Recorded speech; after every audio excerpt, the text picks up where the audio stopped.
Okay, so welcome to chapter 23. Let me share my screen here. All right. So I think this is our first week where you're not reviewing something. But the good news is we're not too far off of the beaten path from last week. But so this is chapter 23 in your textbook. Where you're going to be learning the first aorist active and the first aorist middle indicative. This lecture will go pretty quickly. My encouragement to you, as always, is to get your textbook out and sort of go through as I'm going through it. I think we've reached a point in your journey with New Testament Greek that even if I just forwarded you the slides and you went through the textbook, I think most of it you're going to be able to get. I think at this point, you know that really it's all just a bunch of memorization, and you're really memorizing the same sort of things. You're memorizing paradigms and vocabulary words, things like that. And you'll notice in this lesson, very few vocabulary words, and we're going to kind of notice that as we progress in the semester, there are going to be fewer and fewer new vocabulary words. That's good news because it's less new stuff you have to learn. But at the same time, I encourage you to continue to spend time looking back over all the vocabulary words because any of these vocabulary words that you've learned since the first semester could show up. All right, so let's get started with first aorist. We'll just click on the slide there.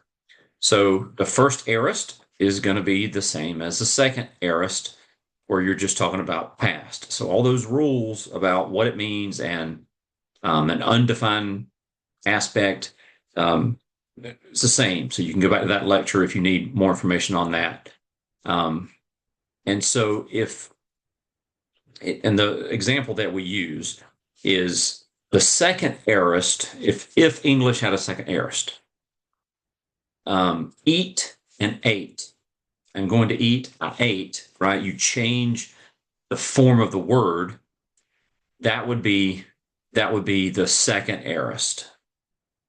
The first aorist is going to be like I studied, where you are adding ed, but you're also changing that y in some of the words. Not all the words are like that, right? Gather, that's just ed. But the first aorist is going to be the form in Greek where you're adding something at the end to show past tense. And it's going to be a sigma alpha. So instead of ed, sigma alpha. So here's how you're going to form the first aorist. Just like second aorist, you're going to have an augment, which is an epsilon. You're going to have the active tense stem. In this case, we're doing luo, so lu. Because the omega is, if it was luo, the omega would be the active indicative personal ending. So you have the augment, which is epsilon. You have the aorist active tense stem. Then you have what we're called the tense formative. That's that sigma alpha. So that would be our equivalent of the ed. And then you have the personal endings. And so what you end up with is elusamen. In this case, it's just using the men. But let's go ahead and take a look at that paradigm. So here you have first, second, third person singular and first, second, third person plural. So first person singular, I loosed, elusa, elusas, elusa or elusen, elusamen, elusate, elusan.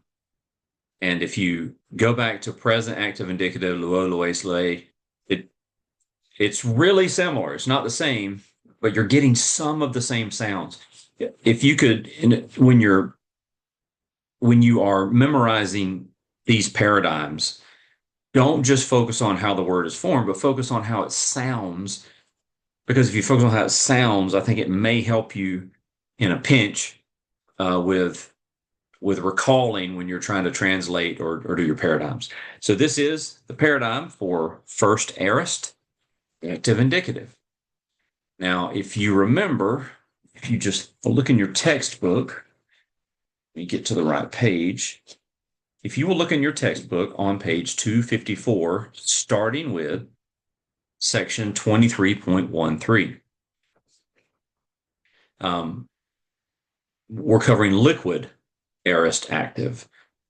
For a review of liquid verbs, you can refer back to section 20.5.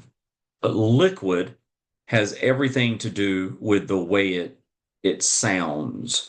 So it's softening some of those consonants. And you'll just have to memorize this. The liquid aorist is formed the same way in that it has an augment, and in this case, we're doing meno. But the aorist active tense stem will be main. And then the tense formative, instead of sigma alpha, is just alpha. And then your personal ending. So let's take a look at the paradigm.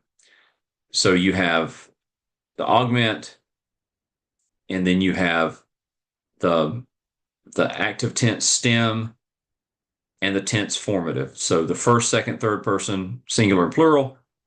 First person singular is emena, I remain. So from meno. And this is just one of those paradigms you have to memorize. But you can see that what you're doing here is you are translating these the same way. So the first aorist active is translated the same, or I've got active there. I need to change that. The first aorist active indicative is translated the same as the second aorist. Let me change that. Translate the same as second aorist. And then you're going to translate the liquid aorist the same way. It's all just this simple past. So this is first aorist active, both the regular form and the liquid. We're also looking at the middle. And again, we're moving a little quicker because this is what we're talking about is a review. You've already covered middle and passive verbs, so I don't have to reinvent that wheel. I would just encourage you, since it's the beginning of a new semester, that you go back to previous lessons and freshen up on some of these things that maybe you've forgotten over the break. So looking at the first aorist middle, you have the augment, the stem, there's that tense formative, and the personal ending. And you're going to translate the middle the same as the active. So the first aorist active of luo is I loosed. The first aorist middle of luo is I loosed. So it's all just simple past. And here is the first, second, third, singular and plural. Elusamein, eluso, elusato, elusamatha, elusaste, elusanto. I loosed, you loosed, he loosed, we loosed, you loosed, they loosed. Now, when it comes to liquid verbs, this is just a reminder. And again, you can look back at chapter 20 for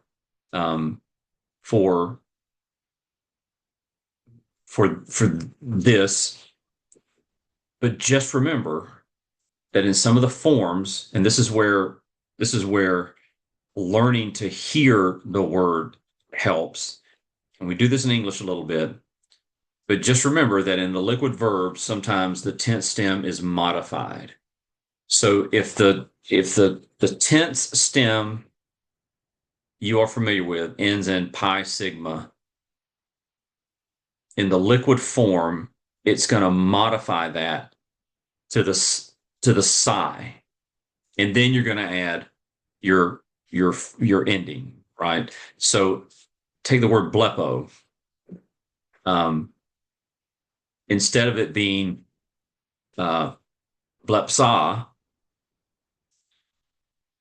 it's still blepsa, but it's the psi. The psi is the sound that that you're using to combine that pi and that sigma. Same with the beta and sigma and the phi and the sigma. It's all just becoming the psi. And you just have to memorize these. But if you think about it logically, if you think about how it sounds, it's for phonetics. It is why it changes like that. The kappa sigma, gamma sigma, and chi sigma is going to transform to the XZ, and the tau sigma, delta sigma, and theta sigma is just going to be sigma. So those are the liquid endings you're just going to have to remember. But pay attention to section 23.13. Go back to section 20.5, chapter 20, section 5, for a review of liquid. All right. One last thing. And in your textbook, this is section 23.20. If you remember from chapter 18, deponent verbs are those verbs that do not occur in the active. Hold on, I hit my phone and it started voice texting my daughter. So she doesn't care about this, so I'm going to erase the text. So deponent verbs that do not occur in the active, they only occur in the middle and the passive. So in the first aorist, you've got some deponent verbs. Genomai is really the big one for this chapter that you have to worry about. But you can see down here the lexical formation. You can see the first aorist active there. Okay, that was quick, but you've seen all this before.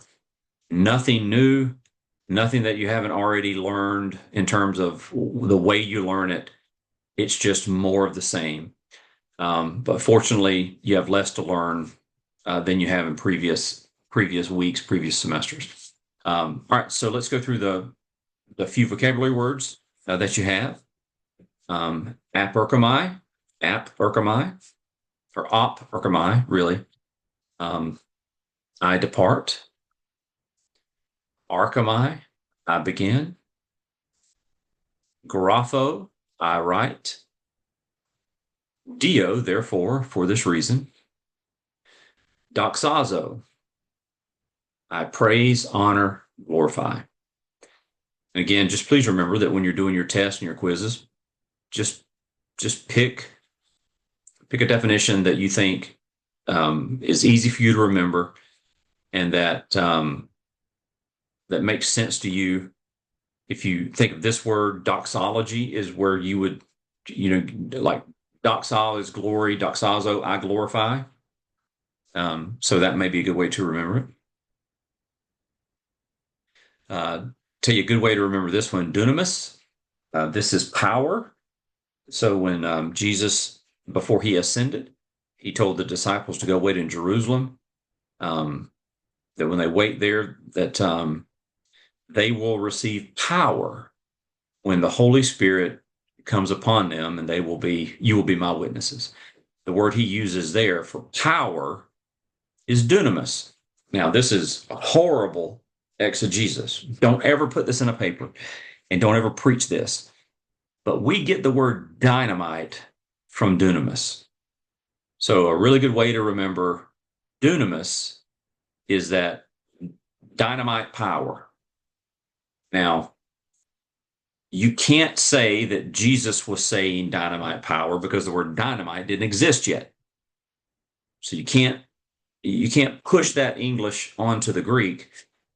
But if you can remember that dunamis, that we get the word dynamite from dunamis, and it means power, I think that's enough to get you through a vocabulary test or through translation. Keruso, I proclaim or I preach. If I were translating, I would probably say I proclaim, because not every instance is preaching. Although preaching is always proclaiming, proclaiming isn't always preaching. So if a Roman official in the New Testament, Pilate, if he makes a proclamation, if he proclaims something, it would be a form of the word keruso, but you wouldn't say preach, you would say proclaim in that instance. So I would probably translate this word proclaim, but you do whatever you want to do. I preach is right. And then lastly, pino, I drink. All right, so that is First Aorist, Active and Middle, Chapter 23. Uh, See you soon for a review of Chapter 24. Stop sharing and stop recording if I can find it.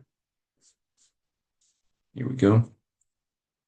All right, guys. I'll see you next time.